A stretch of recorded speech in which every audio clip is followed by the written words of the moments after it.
Argentina ও Brazil সমর্থকদের উন্মাদনা পৌঁছে গেছে 7 সমুদ্রের ওপারে। অনলাইনের উচ্ছ্বাস কখনো কখনো মারামারিতে রূপ নিচ্ছে অফলাইনে।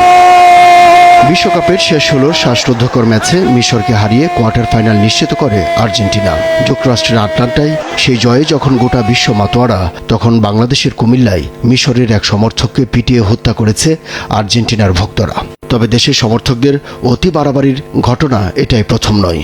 এর আগে 29 জুন সাভারে জাপান ব্রাজিল ম্যাচের পর 4 ব্রাজিল সমর্থক এক আর্জেন্টিনার সমর্থককে মেরে বালুচাপা দেয়। ওই ম্যাচ ঘিরে রাজধানীর আদাবরেও খুন হন একজন, আর সিলেটের জকিগঞ্জে ছুরিকাঘাতে নিহত হয় আরেক তরুণ। বরগুনায় নিজেদের মধ্যে ব্রাজিল আর্জেন্টিনা ফ্রেন্ডলি ম্যাচে একজন মারা যান। শুধু ব্রাজিল আর্জেন্টিনা নয়, বিশ্বকাপ শুরুর দিকে নড়াইলে পছন্দের দল নিয়ে বিতণ্ডার জেরে নিহত হন 65 বছর বয়সী একজন। ময়মনসিংহ ও চট্টগ্রামে 2 কিশোর পতাকা টানাতে গিয়ে বিদ্যুৎ স্পৃষ্ট হয়। আর ব্রাজিল দলের সমর্থকদের মোটর শোভাযাত্রা করার সময় সড়ক দুর্ঘটনায় বেশ কজন নিহত হন। সমর্থকদের বয়স বিশ্লেষণে দেখা যায় নিহতদের সবাই তরুণ নয়, প্রবীণরাও রয়েছেন। এমনকি যশোর ও টাঙ্গাইল প্রযুক্তি বিশ্ববিদ্যালয়ে আর্জেন্টিনা ব্রাজিল সমর্থকদের সংঘর্ষে প্রক্টসহ আহত হন অনেকে। ভিন দেশের সমর্থনে নিজ দেশে এমন নৃশংসতা কেন? বেকারত্ব, হতাশা, সুস্থ বিনোদনের অভাব নিজেদের আত্মপরিচয়ের সংকট হিসেবে দেখছেন বিশ্লেষকরা।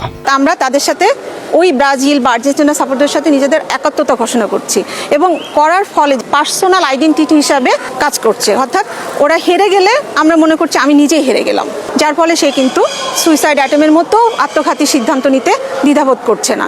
বাস্কিং ইন রিফ্লেক্টেড গ্লোরি, যেটা হচ্ছে অন্যের জয়কে নিজের জয় খুব স্ট্রংলি মনে করা। একটা হচ্ছে আপনার কাটিং অফ রিফ্লেক্টেড ফেলিয়ার, যেটাকে আপনি দেখবেন যে অন্যের পরাজয়কে নিজেরকে অনেক বেশি পরাজয় হিসেবে দেখা। এটা একটা আমাদের কালচারাল, এটা একটা এস্টাবলিশ হয়ে গেছে। এই যে কালচারালি এস্টাবলিশ হয়ে যাওয়া যুগের পর যুগ, দেখবেন ফ্যামিলি থেকে ব্রাজিল করে আসতেছে, ফ্যামিলি থেকে আর্জেন্টিনা করে আসতেছে।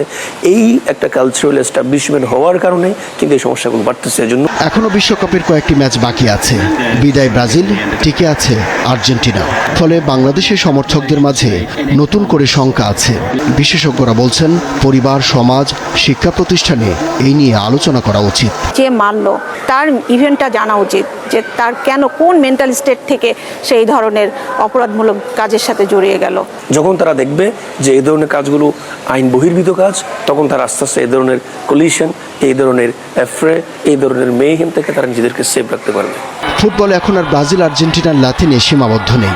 এখন আধিপত্য বেড়েছে ইউরোপিয়ান পাওয়ার ফুটবলের। সুতরাং ঐতিহ্য ধরে রাখার চেয়ে ফুটবল বোঝা ও উপভোগে মনোযোগ দেওয়ার পরামর্শ তাদের।